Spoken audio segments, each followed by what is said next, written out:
জানিস পল্টু, আমার গার্লফ্রেন্ড রিয়া সবাইকে বলে বেড়াচ্ছে ও বড় একটা হ্যান্ডসাম ছেলেকে বিয়ে করতে যাচ্ছে। এ কিরে পাড়া, ছি ছি, এতদিন তোর সাথে প্রেম করে শেষে অন্য ছেলেকে বিয়ে।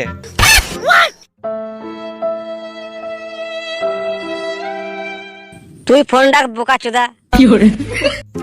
হ্যালো হ্যালো, আমি আবার কি বললাম রে পাড়া?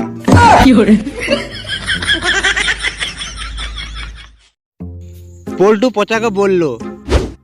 ভাই পচা, তুই কাঁদছিস কেন? তখন পচা বলল, আরে বড়া আর বলিস না, জীবনে প্রথম কোনো মেয়ে আমাকে ফ্রেন্ড রিকোয়েস্ট করেছিল। তখন পল্টু বলল, তাতে বল কান্নার কি হলো? আরে ভাই, অ্যাকসেপ্ট করতে গিয়ে বড়া ক্যান্সেলে হাত পড়ে গেল।